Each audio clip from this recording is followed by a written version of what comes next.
Nuestro siguiente panel es sobre viejos y nuevos retos para la libertad de expresión en las Américas.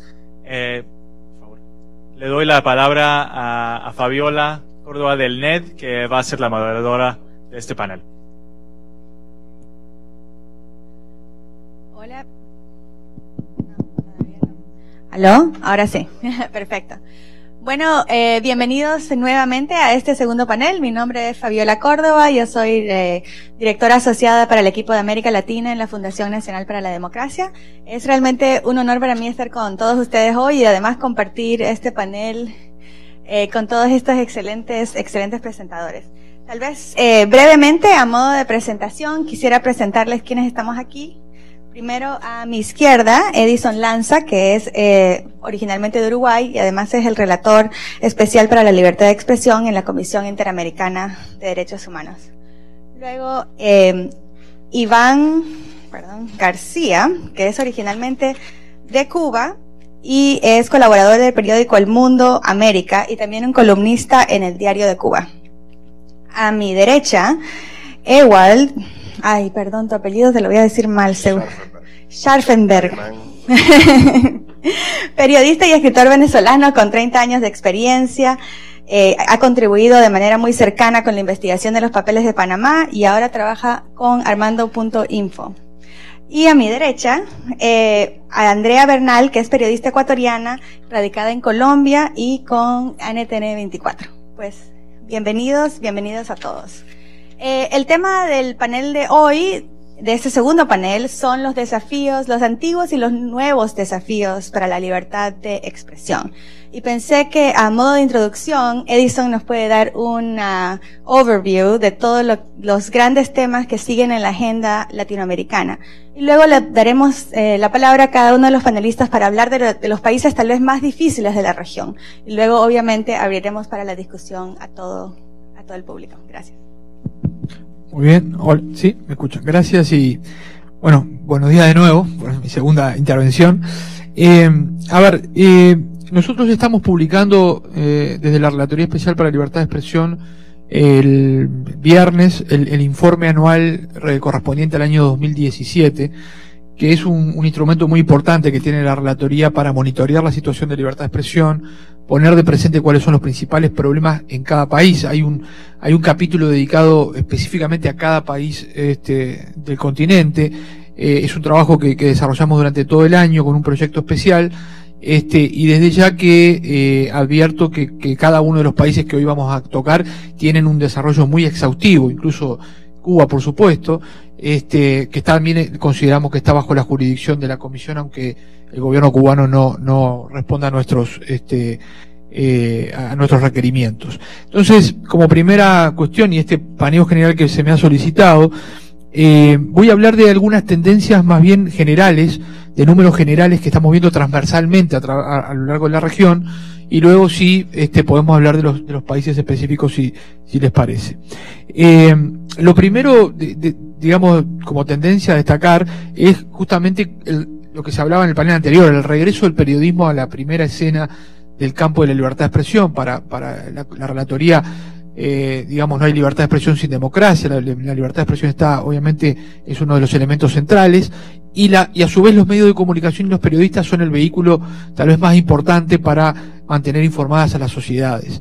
Y en ese sentido creo que hay que destacar que en varios países el periodismo hoy está jugando un papel central, y eso se traduce también en más riesgos y más ataques, en materia, digamos, de combatir justamente la opacidad, los gobiernos autoritarios, esa tendencia que lamentablemente tenemos en varios países a lo largo del hemisferio, de gobiernos que quieren perpetuarse en el poder. Esa cuestión nueva que la estamos viendo en Bolivia, la estamos viendo en Honduras, la estamos viendo obviamente en Venezuela, la estamos viendo en Cuba, por supuesto, donde que parece que volvemos a esas autocracias donde hay líderes fuertes que quieren mantenerse en el poder más allá de los periodos constitucionales incluso, y creo que ahí está jugando un papel fundamental el periodismo.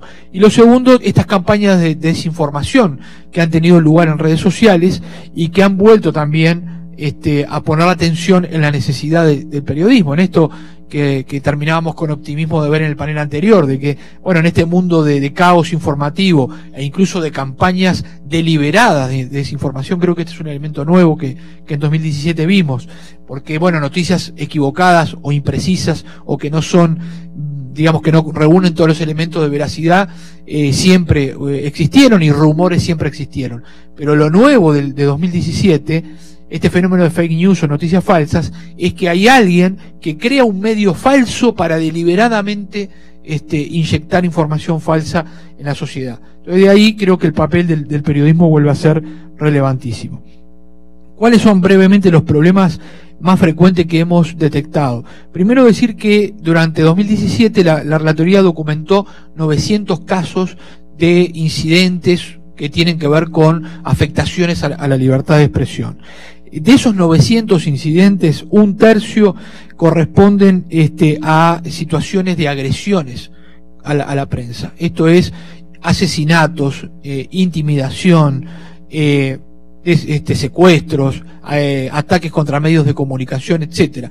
Y dentro de esto, la estigmatización por parte de autoridades públicas. Se habló mucho acá del fenómeno de Trump, pero creo que digamos, Trump de algún modo lo imitaron de Correa o de Maduro o de el propio Evo u otros presidentes latinoamericanos que en la década pasada ya habían inaugurado esta idea de poner a los medios y a los periodistas como opositores, como la encarnación, digamos, del problema, del enemigo público, como lo sintetizó Trump en una frase, ¿no? Y entonces eso se está viendo cada vez más a menudo. Por lo tanto, el tema prevención, violencia e impunidad de los crímenes contra periodistas sigue siendo un tema relevante de la agenda y principal. Para darles alguna cifra, 22 comunicadores fueron asesinados en la región durante 2017 únicamente, siendo un continente que no está en conflicto armado, no está en una situación de guerra. 200 comunicadores sufrieron algún tipo de agresión y 50 medios de comunicación sufrieron atentados, y hay un alto nivel de impunidad. Cuesta muchísimo que el Poder Judicial, digamos, investigue de forma completa este tipo de ataques, ni que hablar amenazas o agresiones, digamos, que nos llegan a afectar la vida, pero incluso los asesinatos, en realidad tenemos muy pocos ejemplos de buena práctica judicial en identificar a los autores materiales e intelectuales que agreden a los periodistas, que sería la forma de terminar o por lo menos poder combatir este tipo de agresiones. Luego hay un 15% de casos que tienen que ver con afectaciones o agresiones, sobre todo de periodistas y medios que cubren protestas. Yo creo que la protesta se ha vuelto un tema central en todo el continente, en el hemisferio, porque obviamente ante gobiernos autoritarios que asfixian el espacio cívico y atacan a los medios, los cooptan, en fin, todo este tipo de modalidades que se hablaron en el panel anterior, la gente en la calle, la reacción de las personas manifestando y protestando es un escape, digamos, una forma de demandar libertad, de demandar, en el caso de Venezuela, por los bienes sociales y demás, y hay muchísimos incidentes de agresiones a periodistas, de uso excesivo de la fuerza, de asesinatos de manifestantes, de líderes y de periodistas en protesta. Eso no lo debemos olvidar. Luego hay un 10% de ataques a medios y periodistas, digamos, a través de mecanismos digitales o de afectaciones digitales, como ataques de DOS, digamos, introducción en las cuentas, ni que hablar que es una cifra negra hoy, todo lo que tiene que ver con el acoso, ¿no?, en línea, que afecta mucho a las mujeres periodistas o a las comunicadoras, pero, digamos, aquellos que podemos identificar hoy se están volviendo un problema, digamos, bastante recurrente. Un 5% corresponde a demandas, digamos, demandas penales o civiles o condenas penales o civiles a periodistas. Aquí tenemos a un recientemente demandado por su trabajo periodístico, y yo quiero decir, los números muchas veces son difíciles de comparar. 5% ustedes me dirán, bueno, es poco en relación con las agresiones. Sin embargo, creo que es un ataque mucho más sofisticado y mucho más costoso, y que va dirigido justamente a aquellos periodistas que hacen periodismo de investigación y que molestan al poder. Esa es la característica de este tipo de amenaza. Con todo, la región en los últimos 15 años había avanzado mucho gracias al trabajo de la sociedad civil y de la propia relatoría y del sistema interamericano en ir derogando algunas leyes vinculadas a desacato, a difamación e injuria, pero en aquellos países que persiste esto, Venezuela es un caso que tiene unas leyes obviamente muy fuertes, Cuba ni que hablar, en el caso también de Perú, y de otros países que mantienen este tipo de figuras penales, son muy utilizadas. Y en casos como el de México, donde se derogó la difamación e injuria, estamos viendo cada vez más demandas civiles muy elevadas, por montos muy elevados, que digamos exponen a los periodistas a un costo de defenderse, a un costo judicial muy importante. También Bolivia tuvo un recrudecer de demandas penales contra periodistas, que gracias al trabajo de las organizaciones, los abogados y la legislación, que es bastante buena en ese sentido, no han terminado en condenas, pero sí en procesos. Y estar sometido a un proceso penal siendo periodista por su trabajo es ya de por sí una afectación. Luego, bueno, la relatoría hace un seguimiento muy estricto de los proyectos de ley, digamos, que procuran afectar a la libertad de expresión. Esto es un asunto permanente. Hay una gran cantidad de proyectos de ley que demandan muchísimo tiempo a la sociedad civil, muchísimo también tiempo de trabajo a la relatoría, y ahí enviamos cartas a los estados, hacemos pronunciamientos, etcétera. Entre ellos destaco como un antecedente terrible de 2017, la aprobación de la llamada Ley contra el Odio en Venezuela, con unas figuras vagas, que en definitiva nadie sabe qué quiere decir una expresión que puede considerar el poder de odio, y que tiene unas penas elevadísimas de hasta 20 años de prisión, con lo cual sí es un punto realmente digamos de atención y de regresión importante, porque aunque digamos hoy podamos decir lo que hablábamos ayer, bueno, podemos aislar que cuando un país, aún sea autoritario como Venezuela o como Cuba, ponen en marcha una ley de este tipo, no faltan los imitadores luego, aún desde sistemas que tienen mayores niveles de apertura y de democracia.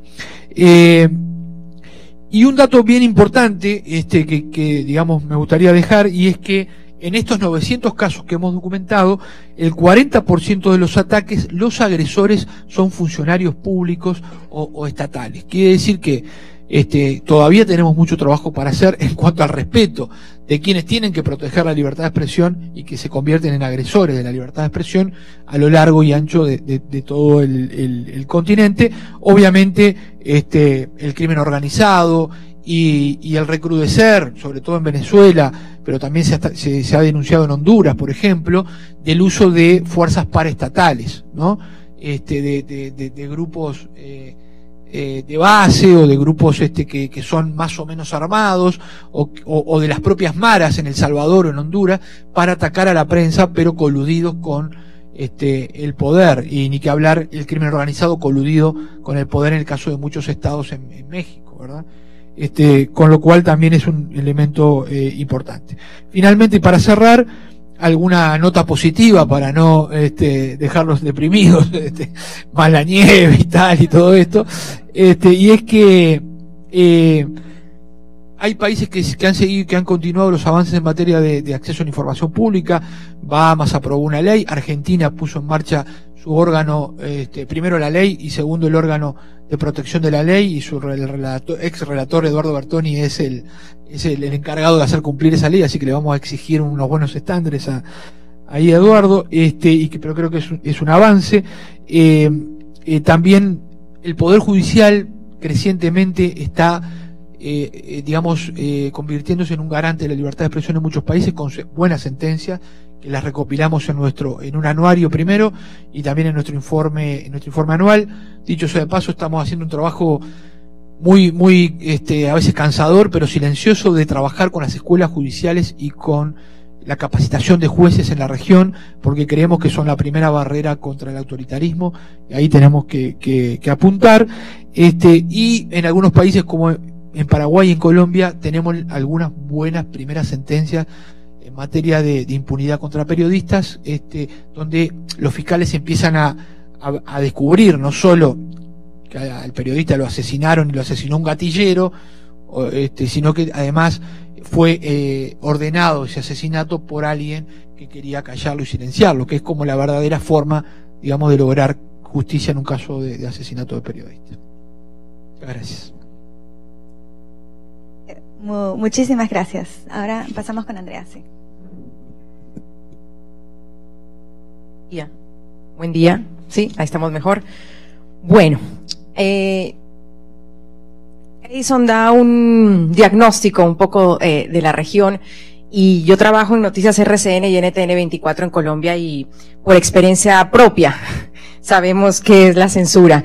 El 12 de febrero del 2014, NTN 24 fue sacado de la señal en Venezuela por una orden ejecutiva del presidente Nicolás Maduro. Hasta la fecha estamos esperando un documento de Conatel que nos diga por qué salimos de las cableras. Lo único que recibimos meses después fue una llamada de los dueños de las cableras de televisión desde Venezuela diciendo que era un dictamen del gobierno sacarnos de DirecTV, principalmente, donde éramos los más vistos en Venezuela.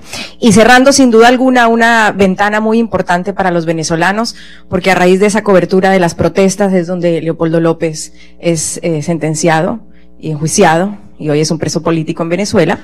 Eso uno. Tratando de buscar por dónde más tener nuestra señal, abrimos miles de portales, perdiendo mucho dinero para el canal también, porque nos bloquearon por casi 2 años, hace 1 año y medio más o menos, por internet. Hay varios sitios donde sí se puede ver la señal en Venezuela, sin embargo, por 2 años bloquearon nuestra señal de YouTube. Fue por el lado digital donde nos atacaron muchísimo en 2 años. Y Noticias RCN, que es el papá de NTN 24, pues para ponérselos en perspectiva, en Colombia, el grupo Ardila Lule es el dueño de Noticias RCN Televisión, uno de los canales más importantes a nivel nacional. Tiene un hijo que se llama NTN 24, hace 10 años en América Latina, y también fue cerrado por el gobierno de Nicolás Maduro. Así que, lastimosamente, por experiencia propia, sabemos lo que es trabajar con la censura, pero también sabemos lo que es lograr reinventarse para los venezolanos que piden una señal que los ubique en el mundo, que no los dejemos abandonados de cierta forma, y pues seguimos con nuestra pelea. Tenemos un buró especial en Caracas donde hay 4 periodistas, con todas las dificultades que eso significa, robo de equipos, amenazas, el cubrir la calle es muy complejo para nuestros periodistas. Sin embargo, no hemos hecho otro esfuerzo, solo aquí en Washington, que tenemos un estudio de televisión, pero la más grande oficina la tenemos en Caracas, con 4 periodistas que se dedican específicamente a lo digital, a montar especiales sobre Venezuela. Eso por un lado. Sin embargo, puedo tal vez hablar de una experiencia propia que no quizás todos lo tengan. Yo soy ecuatoriana y salí del Ecuador hace 12 años, cuando el presidente Correa empezaba a decirnos que éramos bestias salvajes, gordas, horrorosas, a votar a los periodistas de la casa presidencial porque no le gustaba lo que le preguntaban. Esas imágenes las tengo en vivo. Y salí, no sé, a los 3-4 meses quizás que el presidente Correa tomó el poder. Llegué a trabajar en un canal que sin duda alguna le puso mucha atención al tema venezolano, como, no sé, como prediciendo lo que iba a suceder, y años después nos censuraron en el canal. Entonces vengo como esas 2 visiones. Y trabajo en un país que, aunque no suscite la preocupación sin duda alguna de otros países, yo pienso que cuando hay esos momentos claves en la vida de un gobierno, pues hay que ponerle atención para que no pase lo que puede pasar 10 o 2 años después. No está el caso, sin duda alguna, de un presidente queriendo, menos mal, extenderse en el poder, sino cumpliendo una constitución, pero sin embargo que han sido años muy complejos para Colombia, en frente de un proceso de paz que ha polarizado a un país, y esa polarización ha llevado a estigmatizar a una clase periodística a una clase de periodismo, perdón, como unos que quieren la paz y otros que quieren la guerra. Y eso ha sido muy complejo trabajar de esa forma cuando la visión o el fin del periodismo es seguir preguntando lo incómodo, es seguir poniendo sobre la palestra cuestiones de un proceso de paz que para algunos puede resultar, y sin duda alguna es muy positivo, pero que ha tenido sus bemoles y lo tiene todavía en la democracia de América Latina. Brevemente, pues podemos hablar de un presidente periodista, porque el presidente Juan Manuel Santos es periodista y cuando él llega al poder en el 2010, pues envía un mensaje tranquilizante a la prensa colombiana. La mejor garantía en que mi gobierno reinará la libertad de prensa es mi condición de periodista, dijo el presidente Juan Manuel Santos en el 2010. Pero hay dos casos que empiezan a ilustrar cómo el presidente Santos o el gobierno, sin duda alguna en su afán, pues, de tener sobre la mesa un proceso de paz, que también pues le beneficiaba en sus números y al gobierno también. Por ejemplo, habla frente a grandes empresarios, donde el presidente Santos en un discurso político pues dice que RCN Televisión y la prensa no quieren la paz en Colombia. Por ponerles un ejemplo, el 5 de abril de 2017, en Casa de Nariño, el presidente Santos realiza un encuentro con los principales empresarios del país y dice, entre otras cosas, lo siguiente: perlas botadas, como que no dice nada, pero lo vuelvo a poner en un marco donde si hay una prensa libre, si hay una prensa independiente que puede preguntar o que puede cuestionar, pues no debería haber estos tipos de comentarios de parte de un jefe de Estado. Culpa a la prensa del ambiente de pesimismo que se respira en Colombia. Dice que los medios de comunicación son los culpables de que seamos tan pesimistas en Colombia. Y responde a una inquietud del presidente de Postobón. Postobón tiene que ver con la organización también de Noticias RCN. De esta forma: el ambiente de pesimismo se arregla, señor de Postobón, con una llamada a su directora de noticias. Afirma también el presidente Santos que los grandes empresarios, es decir, los grandes anunciantes en los medios de comunicación nacional, pues por favor, señores, llamen a los medios de comunicación para así ayudarnos a que las noticias sean mejores y haya mejores contenidos, dice el presidente Santos en esa fecha. De ahí algunos casos que anoto, no por llenarnos de pesimismo, como decía Edison, y quizás sumar un país más, porque sin duda alguna, y eso lo tenemos clarísimo, hay unas diferencias abismales entre lo que estamos hablando, pero creo que suenan las campanas, es importante anotarlas, porque cuando se polariza, se estigmatiza a los periodistas, y en este caso de una forma muy compleja, al decir usted quiere la paz y el otro quiere la guerra, pues el trabajo se complica aún más, y eso pues termina haciéndole daño a un medio de comunicación en cuestiones de auspiciantes, en cuestiones de rating, por ejemplo, ¿sí? En los últimos 8 años el rating de RCN ha caído y sin duda alguna algunos dicen, bueno, es que sentó una posición política, pero pues sentar posiciones políticas y cuestionar no significa que tenga que ser cuestionado desde el poder. Y nos encontramos en plena campaña electoral en Colombia para cambiar un gobierno.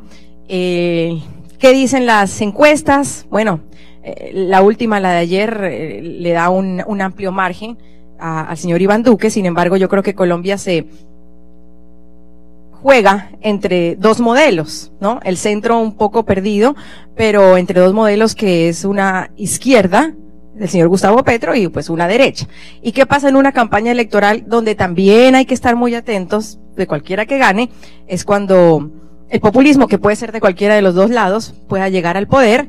Pero si desde ya, en una campaña electoral, los tweets son contra Noticias RCN, contra Noticias Caracol, contra los medios de comunicación por parte de un candidato, Gustavo Petro, cuestionando que por qué se cubre así su campaña o por qué no, que por qué sale esta imagen y por qué no sale esta. En un meeting de miles de personas, señalar dónde está el periodista de Noticias RCN Televisión, dónde está, mírenlo bien, dice el candidato, en un montón de personas a un periodista, mírenlo bien, porque seguramente mañana el candidato y Noticias RCN no va a sacar este meeting, así que mírenlo bien dónde está, poniendo como un objetivo, sin duda alguna, a un periodista en una vulnerabilidad de un momento de política. Y nuevamente, cuando el país, Colombia en estos momentos, se define en un proceso de paz que no se ha podido implementar del todo, cuestionado incluso por Naciones Unidas en estos momentos, pues, si a los periodistas la gente se lo sigue polarizando y estigmatizando de esa manera, pues la campaña electoral no será nada fácil en estos días por venir para la prensa. Bueno, muchas gracias, Andrea. Ewald.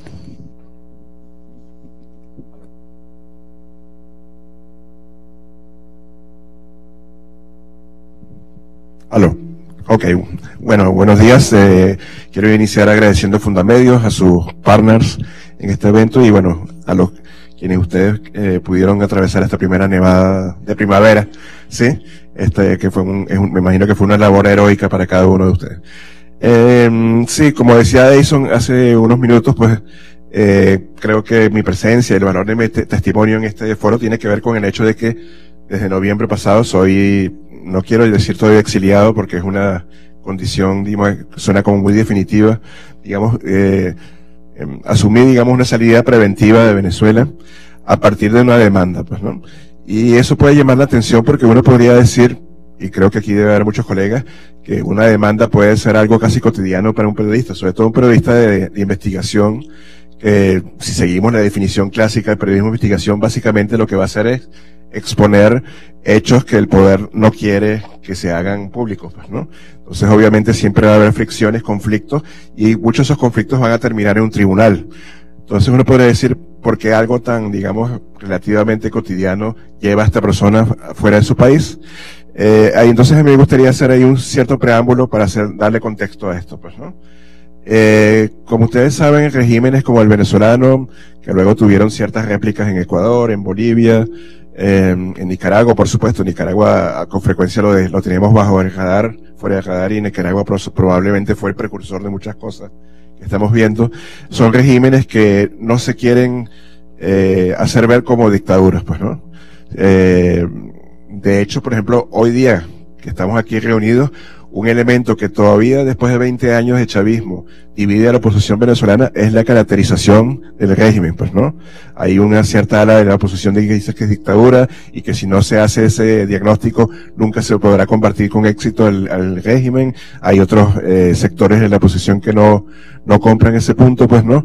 Pero lo señalo para justamente subrayar lo exitosa que ha sido, digamos, esta estrategia de no somos una dictadura, no somos un régimen de fuerza tradicional, no somos el clásico gorila latinoamericano que cierra medios, que pone presos periodistas, sino que adopta otra serie de medidas para el control de los medios en particular, que podemos llamar más sofisticadas, sutiles. A veces yo he llamado en otros eventos, las he llamado postmodernas, pues, ¿no? Que tienen que ver con muchísimos mecanismos que se ponen en funcionamiento. Y entre ellos está justamente el uso de la justicia, que ha sido completamente capturada por el poder, ¿sí? Como un elemento, como una arma arrojadiza que se usa contra los medios y los periodistas, ¿no? En Venezuela es así, pues, ¿no? La justicia ha sido completamente penetrada por el chavismo. El año pasado, justamente en Armando.info, el medio que yo dirijo en Venezuela, hicimos un proyecto en el que descubrimos, por ejemplo, que cerca del 58% de los jueces penales en Venezuela son militantes del partido de gobierno, del Partido Socialista Unido de Venezuela. Es decir, que no es algo escondido. Aparecen en la base de datos. Esto fue un trabajo que simplemente hicimos cruzando bases de datos y encontramos esa pista, pues, ¿no? Y eso hace que la justicia en realidad se esté usando como un elemento de choque contra el periodismo. Ya les voy a contar mi caso particular y voy a tratar de ser muy conciso, pero que quiero decir que hace poco el Instituto Prensa y Sociedad de Venezuela hizo un estudio que encontró que el caso que les voy a relatar, que es el mío, de mis compañeros en Armando.info, es el caso número 31 en poco más de 2 años, en los que autoridades del chavismo, del gobierno, o bien personalidades vinculadas al chavismo, como es el caso nuestro, se constituyen como ciudadanos comunes y incoan o introducen demandas contra medios o periodistas por difamación e injuria, pues, ¿no? La difamación en Venezuela sigue siendo un delito penal que conlleva 6 años de cárcel, ¿sí? Y no solamente eso, sino que algo que además va a ser relevante para mi relato. Normalmente, cuando se abren este tipo de juicios de difamación e injuria a nombre de, repito, de funcionarios chavistas o de personalidades vinculadas al chavismo, Estos procesos conllevan, porque además con frecuencia no llegan a una resolución judicial, sino que siguen abiertos, pero conllevan típicamente dos tipos de medidas judiciales.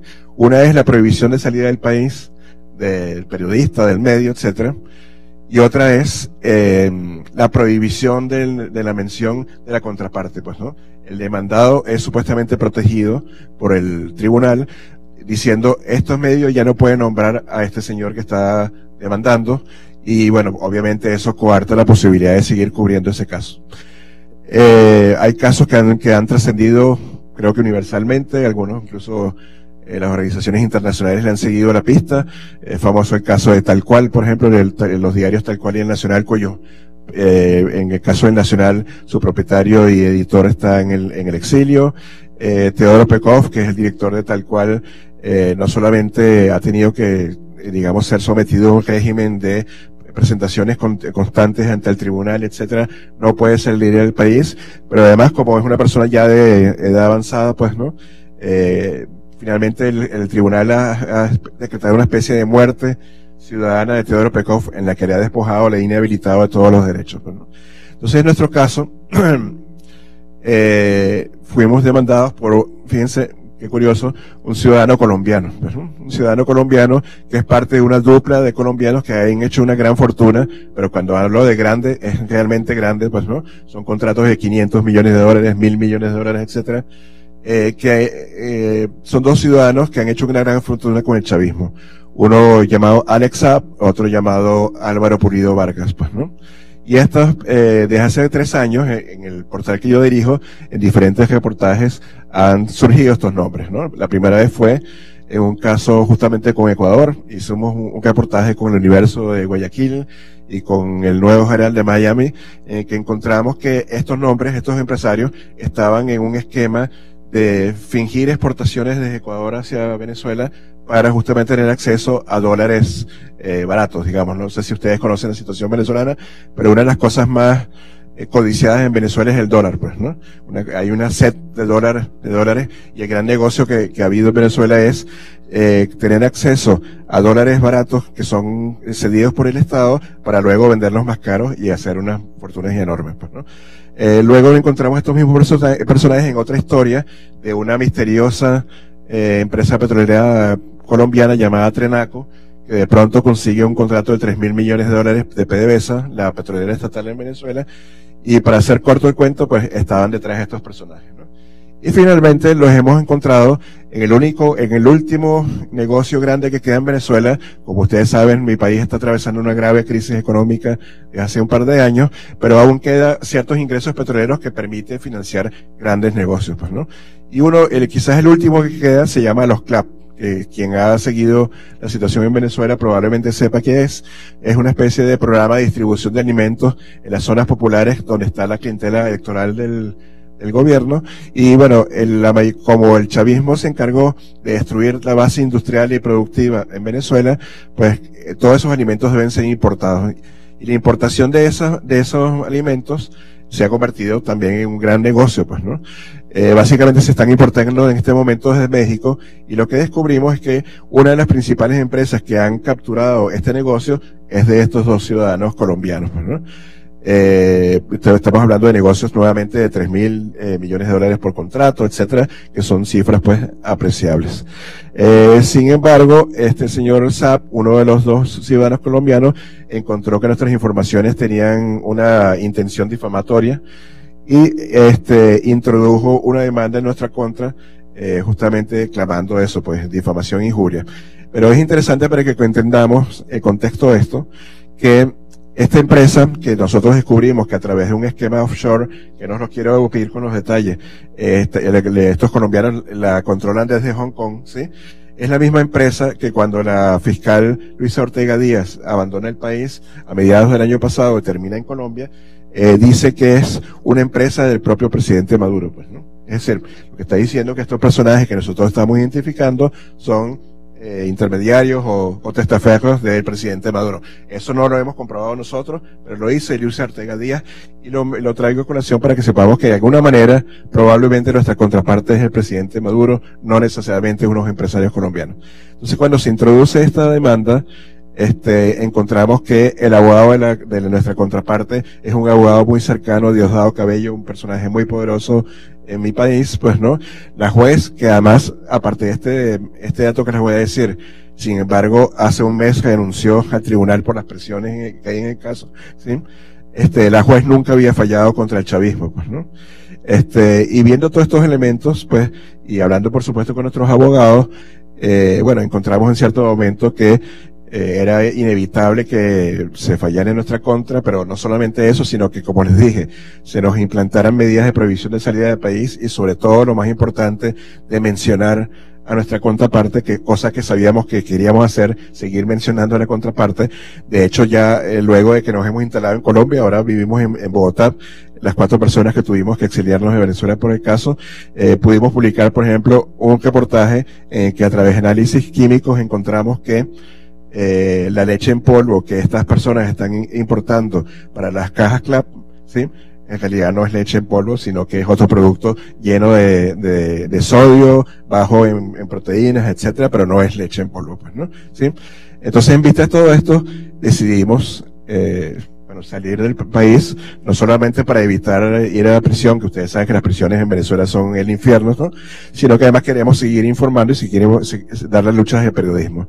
Y entonces, bueno, finalmente para hacer el resumen, lo que quiero mostrarles es que en Venezuela se ha constituido una situación en la que ya el ser demandado es una condena, pues, ¿no? Para el periodista, porque probablemente te van a congelar en las cuentas bancarias, como nos pasó a nosotros, nos congelaron la cuenta bancaria, te van a prohibir salir del país, te van a prohibir informar, pues, ¿no? Y entonces es justamente un mecanismo más sutil de anular a un periodista, pues, ¿no? No lo estás matando, no lo estás metiendo en prisión, etcétera, pero sin embargo estás logrando el silencio de esa información. Entonces, bueno, si queríamos luego seguir discutiendo el tema, pues, por supuesto, a sus órdenes. No, excelente, muchísimas gracias. Iván. Buenos días, ¿se escucha? Bueno, yo primero quería agradecerle a todas las instituciones, ¿no? Que haya sido posible que 2 periodistas freelance independientes de Cuba estemos aquí. Bueno, yo nací en el país que el gobierno, el régimen que creó la patente de la autocracia aquí en Latinoamérica, ¿no? No son 60 años, siempre es un cliché, son 67 porque hubieron 7 antes de Batista. Es decir, el 75% de los cubanos nunca han votado porque la última votación, elecciones libres, fueron en 1948. Precisamente cuando se estaba firmando, rubricando la Declaración de los Derechos Humanos, ¿no? Yo me doy cuenta que son distintas velocidades. Porque cuando se habla de periodismo latinoamericano se habla de retroceso, es decir, existía periodismo, pero ya cuando yo nací, ya el periodismo, a ritmo de conga y de guaracha, ¿no? Fidel Castro lo había sepultado, la prensa libre, solo de la prensa tradicional quedó un solo nombre, que fue la revista Bohemia.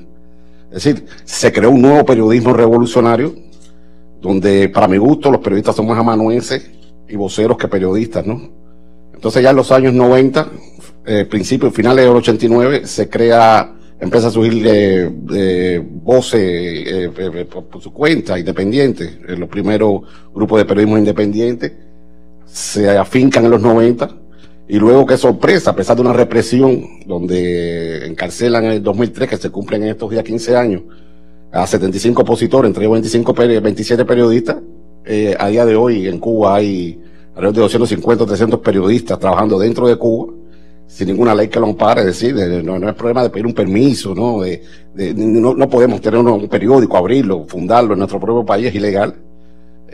Siempre es bueno recordar que hay una ley que nos condena, es decir, nos puede sancionar a 20 o más años de cárcel solamente por escribir por cuenta propia. Nuestros lectores, que evidentemente son los cubanos, están cautivos, es decir, porque la mayoría, los más destacados, los más brillantes periodistas independientes, tienen que escribir en medios fuera de su país. Por lo tanto, por retroalimentación, gracias a las nuevas tecnologías, es que podemos llegar a nuestros lectores naturales, ¿no? Esa es la realidad de Cuba. A pesar de todo, creo, soy optimista, porque si no me suicidara. Creo que entre 6 y 7 años, a lo mejor 6 o 7 meses, estamos allanando el camino hacia la democracia. Nosotros lo vamos a seguir intentando con la incipiente sociedad civil. Tenemos la palabra y con ella te disparamos, ¿no? Bueno, muchísimas gracias. Ha sido súper interesante y tal vez rescato algunas ideas que han salido y especialmente tomando en cuenta que el tema del panel es los viejos y los nuevos desafíos, y creo que han salido varios entre los viejos desafíos que siguen en la agenda y que todavía no se han terminado de resolver. Hemos hablado de agresiones, pero especialmente de violencia e impunidad, que creo que siguen verdaderamente en la agenda como esos viejos desafíos que necesitan todavía resolverse. Además de eso, también se ha hablado bastante sobre el uso de la justicia, que creo que es un viejo desafío con tal vez unas nuevas dimensiones, que justamente era lo que tú mencionabas, Ewald, que ya ser demandado en algunos países significa ser condenado o silenciado, ¿no? Entonces creo que eso también está entre eso, un viejo desafío con nuevas dimensiones. En el tema de nuevos desafíos, creo que también el tema de las campañas de desinformación, eso me parece que realmente es un tema nuevo que ha surgido en estos últimos años. El tema de la estigmatización y las sociedades polarizadas, que creo que Andrea mencionó muy bien, también lo considero como un nuevo desafío, un emergente desafío de cómo darle frente a ese tema. Y tal vez otro tema nuevo es el tema de las protestas y la cobertura y la protección de los periodistas durante protestas sociales que tienen hoy en día, no solamente en Venezuela, pero en muchos otros países son cada vez más frecuentes. Y en los nuevos desafíos también incluyo las afectaciones digitales que mencionabas, Edison, que no solamente van al acoso, también al silencio de voces de periodistas en ámbitos digitales. Entonces creo que es a modo de resumen, tal vez recogiendo los comentarios que se quieran, pero quisiera abrir al público para escuchar de ustedes, responder. Creo que hay algún micrófono, o no sé dónde están los micrófonos, mejor dicho, ahí está el micrófono. Ok, comenzamos aquí. Vamos a tomar tal vez 2 comentarios a la vez y así reaccionamos para poder tener mayor cobertura. Entonces, 1, 2 y respondemos. Sí, muchas gracias. ¿Aló? Si te puedes decir el nombre y la afiliación, ¿no? Sí, mi nombre es Boris Muñoz, soy editor de opinión del New York Times. Y tengo una pregunta, bueno, muchos comentarios fascinantes aquí. Pero tengo una pregunta para Iván sobre, bueno, ¿cuál podría ser el efecto de la transición-sucesión que se va a dar ya el 19 de abril, posiblemente a Díaz-Canel en Cuba, ¿no? O sea, si eso abre algún tipo de luz, tú que conoces la trayectoria política del sucesor, ¿cómo ves este proceso? ¿Tiene algún efecto en la digamos, tímida apertura que ha habido en años recientes hacia el periodismo, no solo el periodismo, sino también al mercado y a otras posibilidades, ¿no? Excelente. Espera, Iván, vamos a tomar 2 comentarios y de ahí respondemos. Hola, mi nombre es Melissa Macaya, yo estoy con la Asociación de Periodistas Hispanos aquí en DC y también soy productora con el Washington Post. Y dado todos los desafíos que han hablado, y en todos los países, muchas cosas que también están empezando, retos que están empezando en este mismo país, me encantaría saber cuáles son sus consejos para los periodistas aquí, que estamos trabajando en Washington, que estamos empezando a ver, retórica parecida contra los periodistas, esos desafíos. ¿Qué podríamos nosotros implementar en nuestras carreras o qué podemos hacer para hacer nuestro trabajo y asegurarnos que esa retórica no nos pare en nuestra misión de dar la verdad? Excelente, muchísimas gracias. Vamos primero con Iván y de ahí abrimos el resto del panel. Mira, Boris, a ver, me hablabas de la transición, es decir, no son elecciones, ¿no? Es una sucesión a dedo, es decir, Raúl Castro designó a Miguel Díaz-Canel como su delfín o su sustituto. Tú sabes que en Cuba no se decide, inclusive el Parlamento no es un Parlamento tampoco, se ratifica, es decir, la única votación que hacen los ciudadanos cubanos es para elegir al delegado de barrio, que tampoco cumple muy pocas cosas, cambiar un bombillo en el barrio, cosas así. Ahora, mi opinión, luego te voy a dar lo que piensa la gente en la calle, pero mi opinión, por ejemplo, es que va a ser más castrismo, pero sin los castros. Es mi opinión. Ahora, la gente en la calle quisiera que fuera diferente, ¿no? Quisiera que Díaz-Canel fuera un tipo como Lenín Moreno, que tú sabes, por ejemplo, recuerdo cuando asesinan a Trujillo en Dominicana, desapareció Balaguer, que era el segundo de Trujillo, y luego fue el que inició el cambio en la democracia dominicana. A mí me parece, es una percepción muy personal, que mientras esté Raúl Castro vivo o alguno de sus descendientes, la clase política no va a ser tan audaz, ¿no?, de iniciar democracia, desde estar teniendo ese ojo visor, porque ojo, Raúl Castro se mantendrá como primer secretario del Partido Comunista. Es decir, un ojo siempre, es un lema del partido, un ojo siempre te mira, ¿no? Y no creo que vayan a iniciar grandes cambios en el tema político y lo económico, sí. Por una sencilla razón, ahí el 75-80% de los negocios lo maneja una junta militar, los negocios que dan divisas, ojo. Y si tú quieres que los negocios prosperen, la gente tiene que tener dinero. No se puede vender un iPhone con $20 mensuales de salario, ¿no? Entonces, evidentemente, sí van a haber reformas de tipo económica, porque la gente, digo yo, siendo optimista, gane más dinero, probablemente se amplíen algunos pequeños o medianos negocios. Eso entra en el campo de las posibilidades, ¿no? Pero ya te digo, yo lo político sigo pensando que va a ser más de lo mismo. Muchas gracias, Iván. A ver, creo que hay un rasgo común en todo lo que se ha hablado aquí, y es el tema de la característica, mejor dicho, de la fragilidad que tiene la libertad de expresión como derecho precioso que distingue a los seres humanos, digamos, ¿no? Y que tiene múltiples formas de ser afectada, de algún modo, ¿no? Obviamente la violencia y la agresión es la forma más brutal, pero hay una multiplicidad de formas indirectas o de restricciones indirectas, y es un poco lo que estamos viendo en Bolivia, lo hablábamos ayer, en Venezuela, a través de las demandas penales, o de utilizar al regulador para sacar del aire a un canal que llega por la televisión por abonados, etcétera. Entonces creo que ahí hay un tema importante para Estados Unidos, que no estaba acostumbrado a este tipo de restricciones, y es detectar cuáles pueden ser las restricciones indirectas. No sé si se acuerdan que en un momento el presidente Trump dijo, bueno, yo creo que tendríamos que empezar a revisar las licencias de televisión.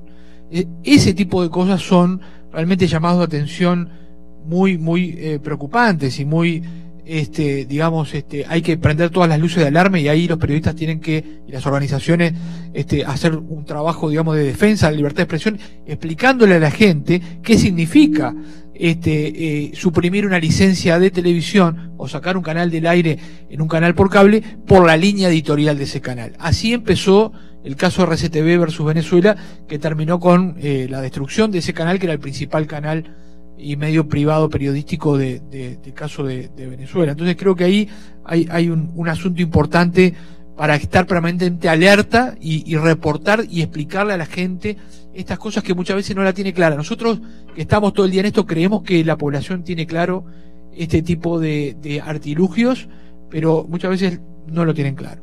Respecto a Cuba, brevemente me parece bien importante la presencia de los colegas aquí, y la posibilidad también, o por lo menos quiero reflexionar, y capaz que estoy equivocado y usted me puede corregir, pero creo que hay un cambio en la modalidad represiva del régimen, ¿no? Es decir, nosotros estamos sacando un caso, porque la relatoría y la comisión también resuelven casos individuales, el caso de Vladimiro Roca y otros que fueron detenidos durante la llamada Primavera Negra, que estuvieron 4 años en prisión por sacar un manifiesto, se llama el Grupo de la Disidencia, y se le aplicaron estas leyes contra la seguridad del Estado, etcétera, y estuvieron 4 años presos.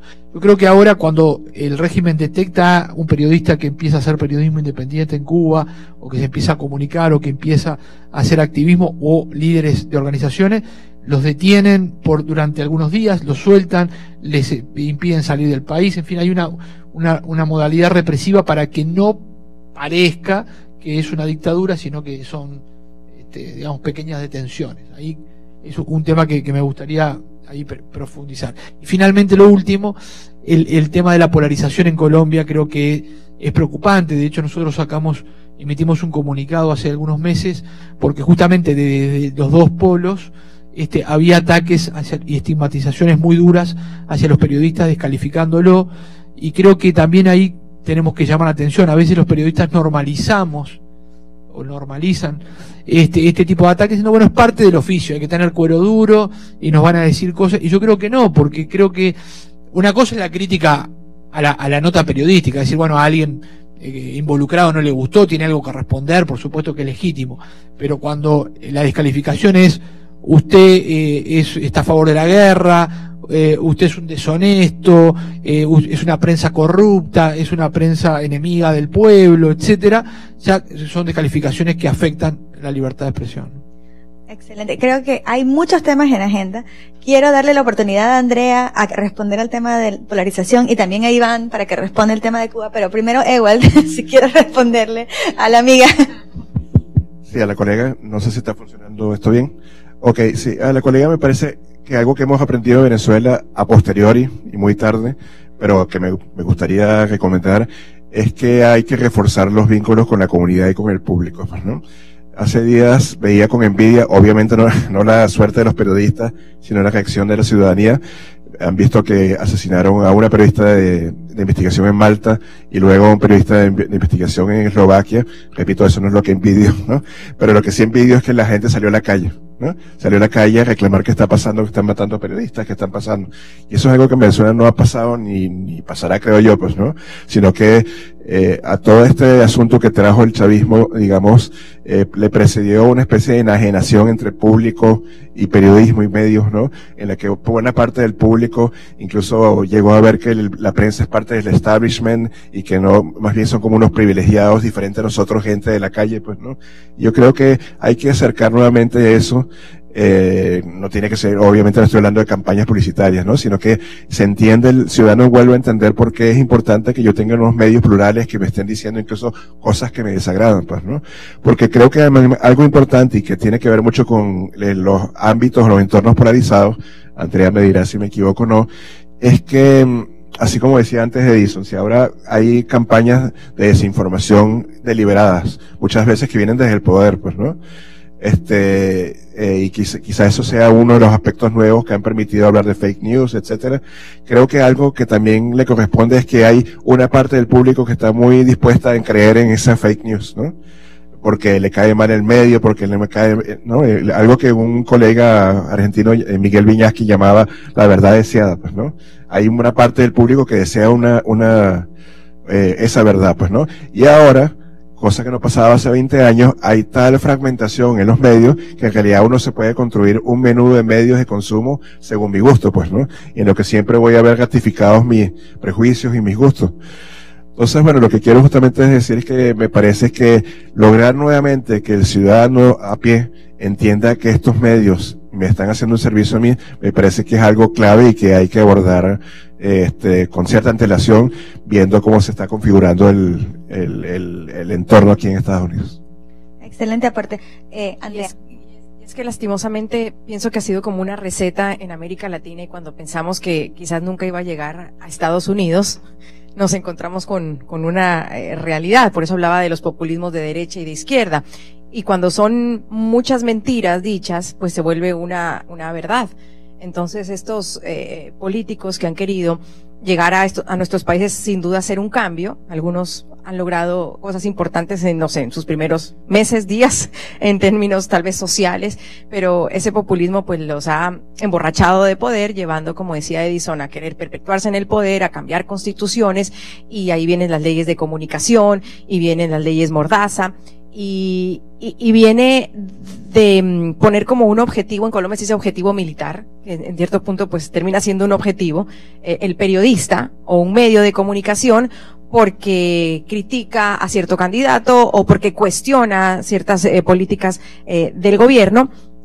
Y lo preocupante, sí, y se ha dado, y bueno, lo vivimos en Ecuador, César, muchos años, de poner a la prensa corrupta, la prensa que no sirve para nada, la prensa que el periódico que sirve para madurar un aguacate, decía el presidente Correa, y rompía los periódicos en televisión nacional, aguardando otras distancias, sin duda alguna, pero si hay un proceso de paz, por ejemplo, en Colombia, donde todo el mundo quiere la paz. Yo les prometo que no conozco todavía el primer ciudadano de a pie, que no quiera la paz en Colombia y quiera vivir mejor, pero que tiene sus cuestionamientos y tiene sus miedos frente a a una presencia política de las FARC o de una impunidad y quiere decirlo, pues ahí empieza la estigmatización. Usted está en contra de la guerra, ni siquiera tiene de la paz, ni siquiera tiene sus cuestionamientos, sino simplemente o estás conmigo o estás en contra de mí. Y al poner esa estigmatización en los periodistas, pues es muy difícil hacer el trabajo y sin ser cuestionado. Ahora ni se diga en las redes sociales, ¿no? Eso es a veces surreal verse identificado en las redes sociales frente a temas, aparte mentiras que dicen, lo podemos ejemplificar en los candidatos.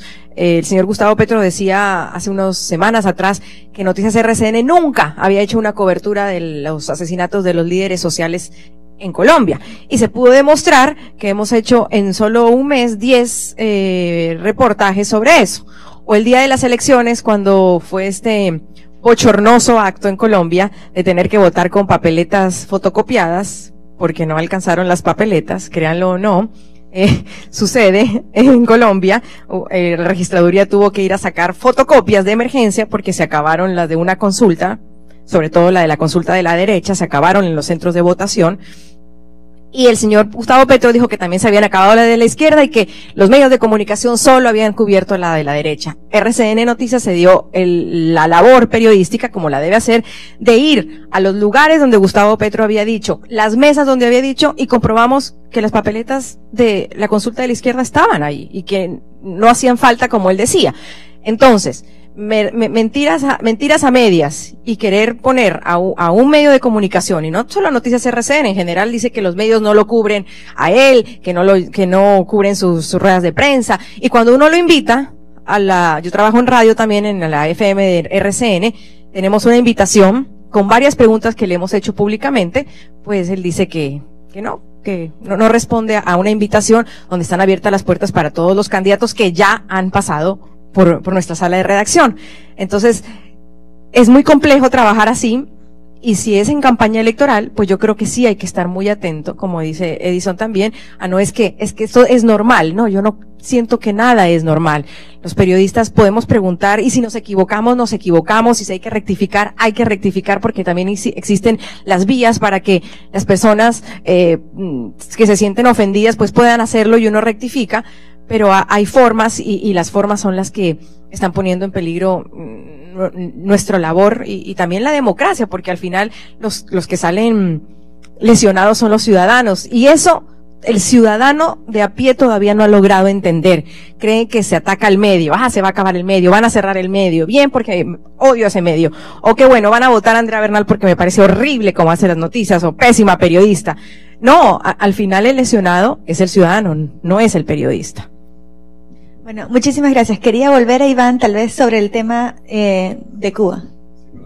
El señor Lanza, mira, a ver, la represión en Cuba, en el caso de la represión que me preguntaba, el gobierno lo ha llevado a una altura casi científica, ¿no? Bueno, en un principio era más fácil, fusilaban. Creo que hay 500, 600 casos testificados de fusilamiento entre los años 59 y 60 y tantos, ¿no? Personas que utilizaron métodos violentos. Luego llegó la oposición pacífica y ellos entonces los años de cárcel. Tú me hablabas de esto de Vladimiro, era un documento que se llamaba La Patria es de Todos. Marta Beatriz, René Gómez Manzano, Vladimiro y Félix Baune Calcasé, que fueron sancionados varios años. Y se creó una ley, que el colega iba a hablar del tema, pero bueno, ya que me pregunta, que se llama la Ley 88, Ley Mordaza, que contempla incluso hasta la pena de muerte, desde 20 años pena de muerte en caso son cosas que yo me asusto, porque a mí, cuando me ha citado la seguridad del Estado, me han acusado de promover el desorden, una cosa así internacional, no sé si se lo estaba rolando, de promover, de afectar la paz internacional, y yo, una cosa muy pretenciosa, ¿no? Por un artículo.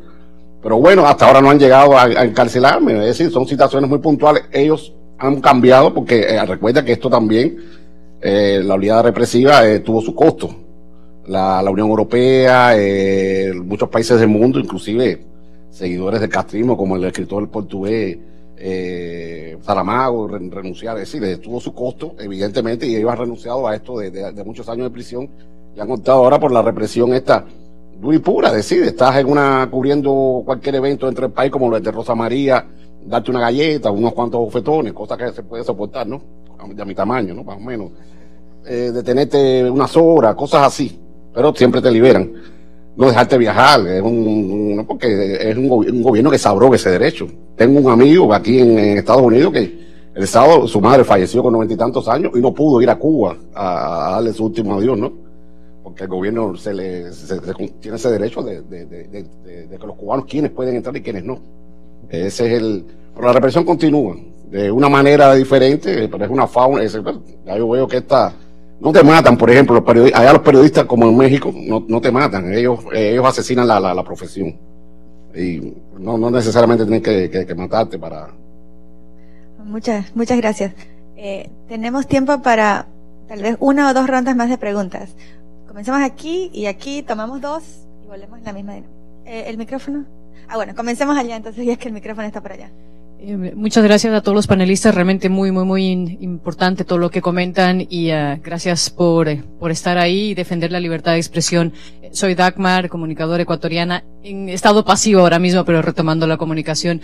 Dentro de todo lo que es la libertad de expresión, uno de los riesgos grandes que yo veo ahora mismo es el estado de propaganda constante y no solamente impulsado desde los estados, sino también desde la empresa privada. Y Estados Unidos es uno de los casos más dramáticos. Uno intenta ver televisión y ve CNN, o ve Fox, o ve One American News y dice, esto de aquí no puede ser información. ¿Cómo rescatar la ética periodística para que en nombre de la libertad de expresión tengamos información otra vez y búsqueda de la verdad y no solamente opiniones creadas en base a determinados intereses?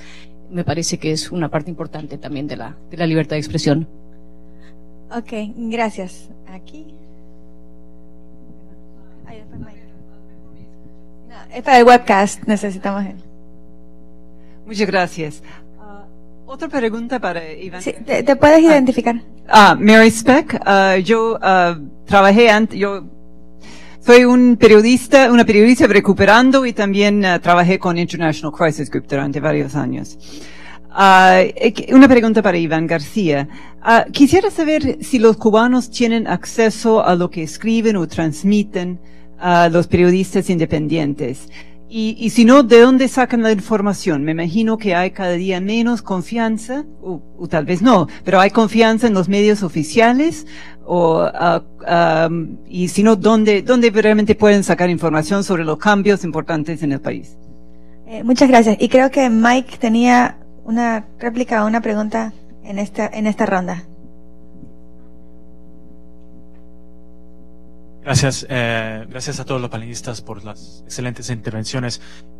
Creo que uno de los temas de la discusión que sacó Andrea y otros es que las declaraciones de los candidatos y los líderes puede ser una alerta temprana. Digamos, la manera en que se refieren a la prensa puede ser una alerta temprana para medidas más duras contra la prensa. Y es una reflexión para nosotros acá que es bastante llamativo. Quisiera preguntar específicamente a Andrea, en el contexto de la campaña en Colombia en este momento, las declaraciones recientes de Álvaro Uribe contra Daniel Coronel, levantando justamente el tema de licencias, cosa que hemos visto en otros países como un mecanismo de censura y presión del uso de las potencias del gobierno para indirectamente o bueno, no tan indirectamente censurar algunos medios, cosa que ustedes sufrieron directamente. Sabemos que en el gobierno anterior de Uribe se refería a veces a defensores de derechos humanos con términos como terroristas, con consecuencias bastante tangibles para algunos de ellos. Así que, ¿cómo en el contexto actual de Colombia, cómo entiendes la seriedad o no de ese tipo de declaraciones? Gracias. Ok, tal vez comenzamos con Andrea. Vamos a hacer una vuelta así y mirando la hora también, y sé que no, lo único entre el almuerzo y nosotros es el panel. Entonces también aprovechen esta última ronda para también hacer esta última ronda para hacer cualquier comentario a modo de clausura también. Lo primero que sin duda preocupa y que no aporta en nada. Pienso que en un momento como el que vive Colombia no aporta en nada ninguno de los dos lados. Y ese es el llamado de los ciudadanos. ¿Cómo nos están aportando los candidatos para votar por ellos para realmente conseguir la paz, porque el de afuera piensa que sí, la paz fue firmarla con las FARC y sentarlas a negociar, pero en Colombia hay heridas tan profundas. Yo no soy colombiana, tengo padres colombianos, vivo hace 10 años, es decir, no viví la guerra como tal, pero hay heridas tan profundas donde uno necesita sentar a sanarlas. Y cuando viene una campaña electoral tan violenta, porque apenas se dibujaron y se pusieron las cartas sobre la mesa de quiénes son los candidatos, apenas el pasado mes, entonces imagínense lo que vamos a tener 4 meses, ¿no? El expresidente Álvaro Uribe, que no ha querido ser expresidente, sino presidente todavía, no aporta con un tuit como esos, por una guerra que para muchos no la conozco a profundidad, pero para muchos ya es personal, con un periodista, de lado y lado, dicen. De lado y lado hay una guerra personal. Entonces, inmiscuir y meter a los ciudadanos en eso me parece muy peligroso. Me parece interesante la posición del señor Iván Duque, que ya salió en los medios antes de ayer a decir que le iba a respetar las concesiones mientras todas estén bajo la legalidad, que también me parece importante esa aclaración, ¿no? Si hay algo que no está legal, pues hay que mirarlo.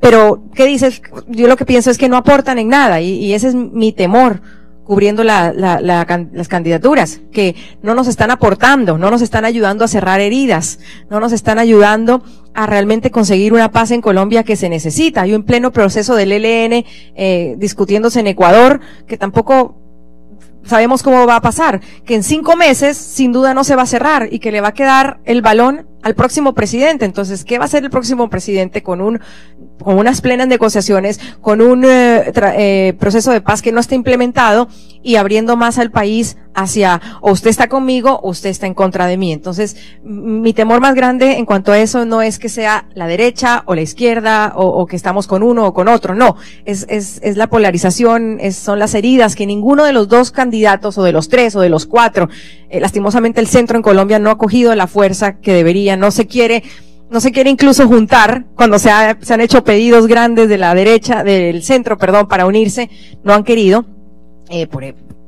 sus motivos tendrán, pero entonces si hay estos 2 radicalismos en un país que no ha podido llegar a la paz, me parece que ninguno de los 2 candidatos o los discursos de los 2 candidatos pues no están aportando.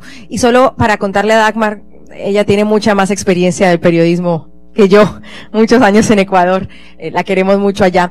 Yo creo que hay que abrir agenda, Dagmar, es decir, cuando nos centramos tanto también en temas políticos, la gente también está como cansada de la política en nuestros países, pienso yo, y hay que abrir agenda cuando uno empieza a viajar más a las regiones, a los países, a las ciudades, a conectarse con la gente, a contar historias, a hablar con otros que no son los mismos voceros y los mismos ministros y los mismos políticos, lo digo con todo respeto para los que hacen política, pero si los medios de comunicación no hemos aprendido quizás la lección de mirar a otros lugares, entonces nos vamos a quedar estancados en esa misma agenda.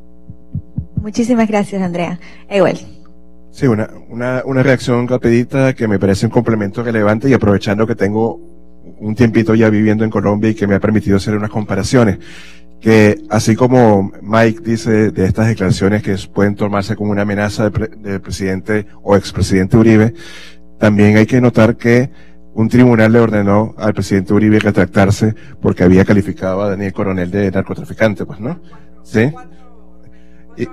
Y lo que quiero señalar es que no sé, por supuesto, el nivel de independencia del Poder Judicial en Colombia. Me parece que hay una justicia que funciona, al menos en un nivel que en Venezuela nunca lo ha hecho, incluso antes del chavismo, pues, ¿no? Y que el chavismo aprovechó justamente para penetrar la justicia, pues, ¿no? Entonces me parece que tener poderes judiciales que realmente sean funcionales y que tengan autonomía, pues me parece que es algo importante a considerar para preservar justamente la prensa independiente. Muchísimas gracias, Ewell. Edison. Hola. Ahí. Algunas reflexiones finales, digamos. Yo creo que en este tema de la polarización, que sí, que los argentinos, hermanos argentinos, con esa creatividad le pusieron en su país la grieta, ¿no? Y parece que eso se reprodujo y hay una grieta digamos, política en casi todos nuestros países. Creo que también lo aprovecharon algunos estrategas políticos para profundizar esa grieta, porque ha dado réditos políticos. Hace 10 años todo el mundo quería estar en el centro. ¿Se acuerdan que todos los políticos se agolpaban en el centro? Y hoy parece que todos se van a los extremos, ¿no? Entonces, creo que no tenemos que entrar los periodistas, ahora no estoy ejerciendo como periodista, sino como vigilante, pero no se debe entrar en ese juego y mantener siempre el compromiso con el público y no con los actores.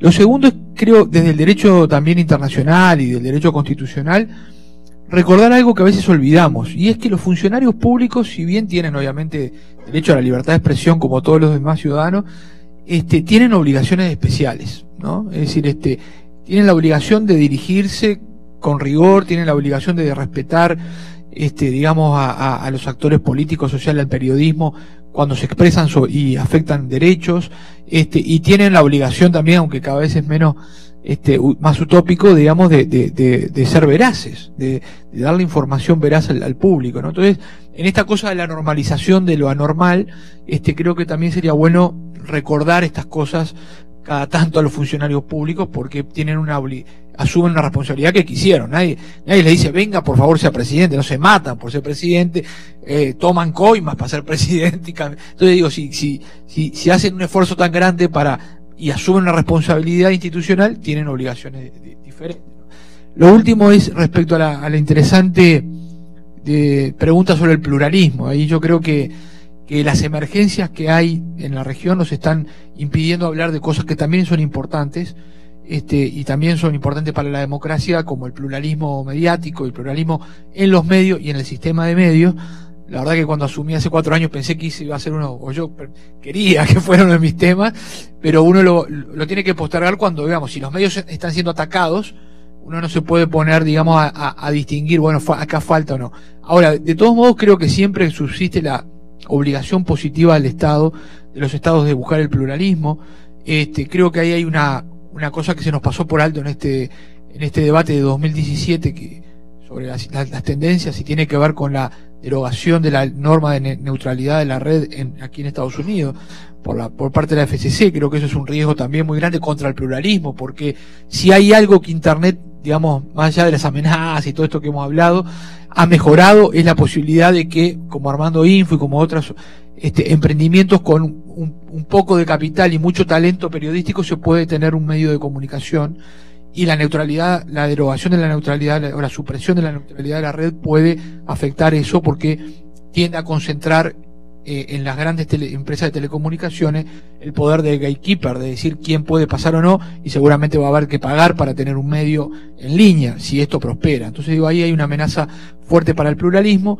Hay otra cosa que tiene que ver con la defensa de los medios públicos, que en América Latina hemos de algún modo también olvidado por la emergencia que tenemos, y los gobiernos alegremente transforman a los medios públicos en medios digamos, de propaganda política. Eso ha sido terrible para la región, porque si uno va a Europa tiene la BBC, tiene, en fin, los medios estatales públicos que responden al público, y que si hay un director que los pone al servicio del gobierno lo destituyen, ¿no?